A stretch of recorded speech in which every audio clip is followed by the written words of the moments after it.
Hello everybody, how is everyone doing today? My name is Claudia and this is Katie Counseling. Welcome back. Alright guys, so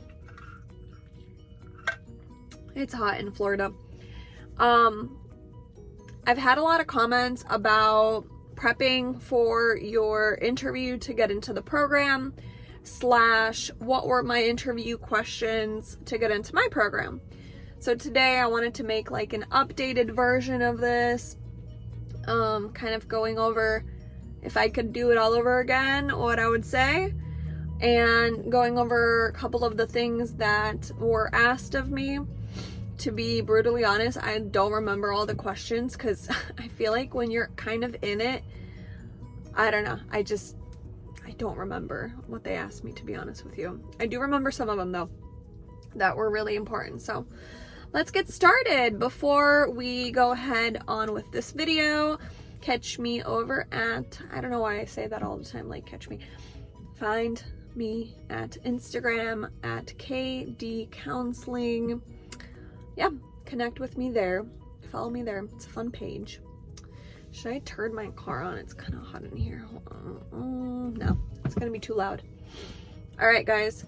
So first things first, one thing that I've said to a lot of you guys in comments that I haven't put into a video yet is most programs, even if competitive, you have to remember they want you there, okay? Even though it could be, you know, I've had some people not to get into programs, but also I feel like that's due to maybe like their background. I feel like certain programs, let me say this, I feel like certain programs really want you to be like niche down to like the counseling field or have certain pre-qualifications to do well in the field. Let me explain that further. There's a lot of people in my program that don't have a Bachelor of Science, meaning they don't have statistics background, they don't have math background, and that get accepted into the program, right? Because, you know, again, they might have had like a psychology degree, but it's like a Bachelor of Arts or something like that. And from my experience, from what I've seen, you can definitely get into the program and do really well. But in those certain classes, for at least for my program, for like the stats, again, for my program only, I saw the people that didn't have the background in at least math, doesn't have to be psychology, but if they haven't done stats in undergrad, or if they haven't done some kind of like statistical concepts or, you know, math, they are kind of raving and ranting that it's like really hard and that they don't, you know, this is not, you know, there are some people that are like, oh my god, this class is killing me, you know, it's, oh my gosh, you know, and I don't want to sound ranty, but it's kind of like, just know what you're applying for, because this is from my perspective, again, like whatever I say, you guys, is my opinion as a student.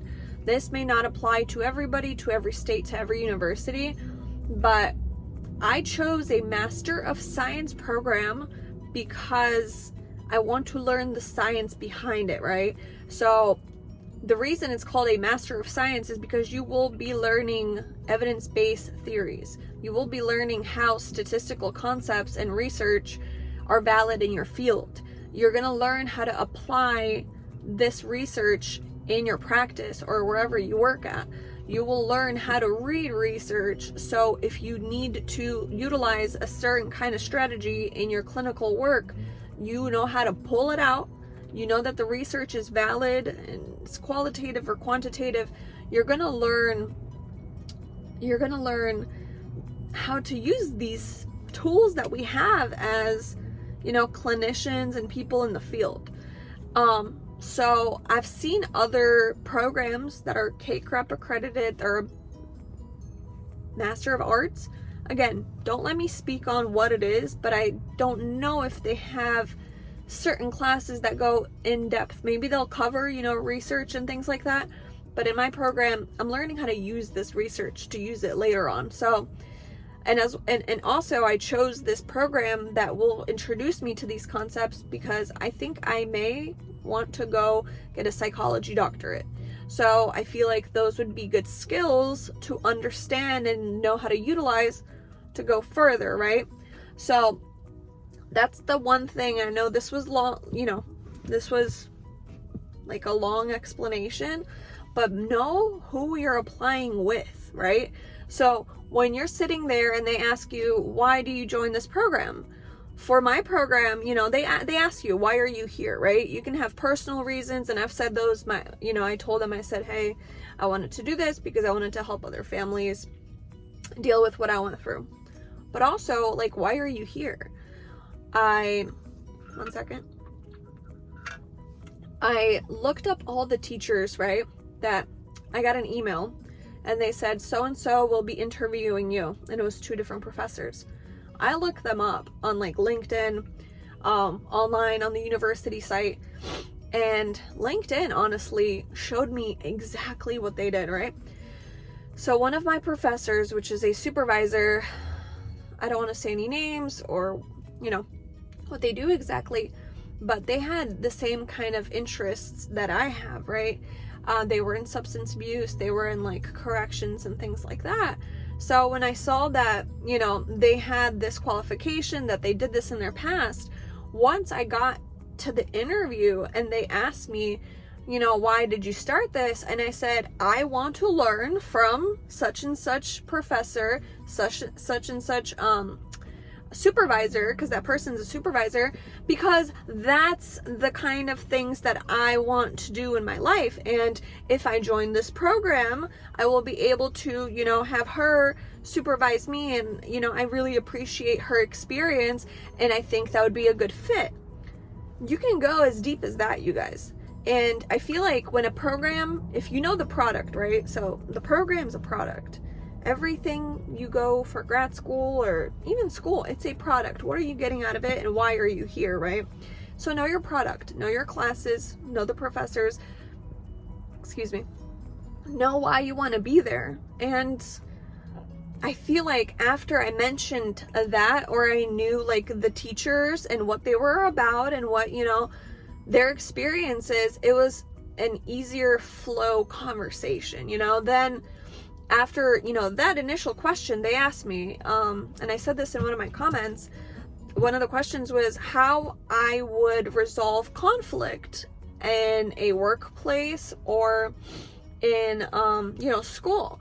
And they ask you, okay, so how would you resolve conflict if something happened at work, or give me examples of resolving conflict, So I gave him an example from work. I was like, okay, I'll give you the example I gave them. I said, well, at work, the manager wanted us to do something one way, and then last minute, the manager wanted us to completely change everything, and everybody was upset, and they didn't want to do it because it was going to take so long, and, it was something along the lines of, we just had to really get it together, and like if the manager says things have to be done a certain way, it's your job, you're there, to not create the conflict, to not kind of have a problem with something that is a problem, like let's say I told them at restaurants, clients come and they completely change their mind.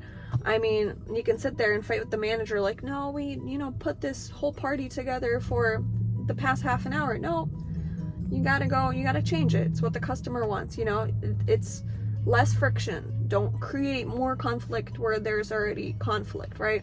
So learn how to walk away even if you're upset. I gave that type of example, like a restaurant style example. And yeah, guys, don't be afraid to use real life examples. Like, these professors know that you're in a master's program to like upgrade whatever you're doing, in a sense, to upgrade to becoming a therapist or a counselor. And that doesn't mean you have to be in the mental health field.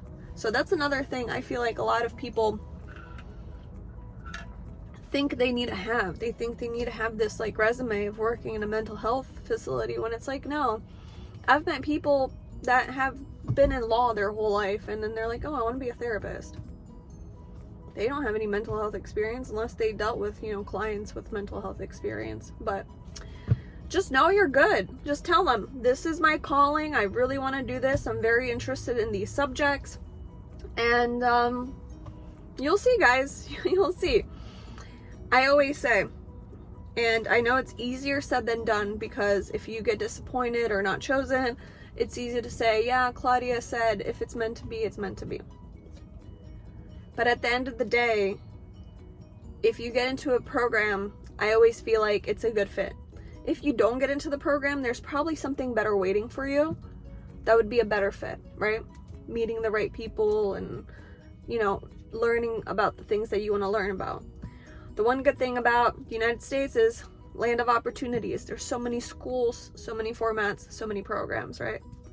So again, do your research about where you really want to go, because even when I look at different like PsyD programs, I have looked at different, you know, professors and where they went to school, and I looked up all the different places, and there are some places where you like even go on the website and you're not really vibing with the website. You're like, this is not really my thing, right? So just be clear about that. Hi guys, so welcome to Florida. My phone overheated on my dashboard, so I will finish up here. The one thing that I wanted to mention as well is create a elevator pitch of yourself, right? Something, let's say everybody is interesting, guys, but just something interesting, eye-catching, something that, you know, means a lot to you, or you've done in your life, or where you're from if you're not from the United States, right? So they asked me a multicultural question like, how will you relate, or what do you know, or, you know, kind of, I honestly don't know what the question was, but it had to do something with like working with diverse clients, different kind of people other than you, right? So, you know, I started saying I moved to the United States when I was 8 years old. I was an immigrant from a different country, and, you know, in my undergraduate studies, I learned about world religions and different things that people believe in. And I kind of talked about how those were my favorite classes, how I really enjoyed sociology and philosophy and things like that. And then honestly, now that I'm remembering, in there I threw in like my favorite like psychologist or psychiatrist, or, you know, philosopher, I can't talk, from back then. I think I talked about like, what? I don't remember, guys. Find like a psychology person and just like throw out a quote or something, you know what I mean? Be impressive. Yeah, so just do something like that. Be like, I really like the, I don't know, Carl Jung or somebody like that, and say why, that you're interested in his theories. And I will leave it here, guys, because I'm like rambling kind of about different topics, and I could sit here all day. And I think I should open up like a consulting thing, because if people pose these questions, if you ask me like a direct question, I can give you a better answer. Doing my videos, it's kind of like broad based, you know what I mean? But yeah, last thing, look up the theories of therapy. Look up American Counseling Association. Yes, this was one of the questions. What are the current trends in counseling? And one thing to remember, you guys, we're not APA. We're not American Psychological Association. Those are the psychologists, okay? We are ACA, American Counseling Association. Look up some current trends, what we're researching, what's going on in our field, know what's happening. I think it's like aca.org, okay? And I'll leave you here with one last little nugget, okay? Because see, it just keeps coming out. Look up the ACA codes of ethics, right? Look those up. Those are important. Look those up.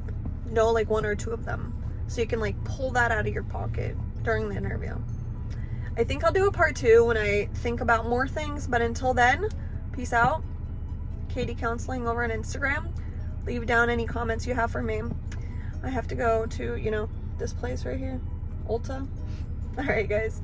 Bye. Have a nice day.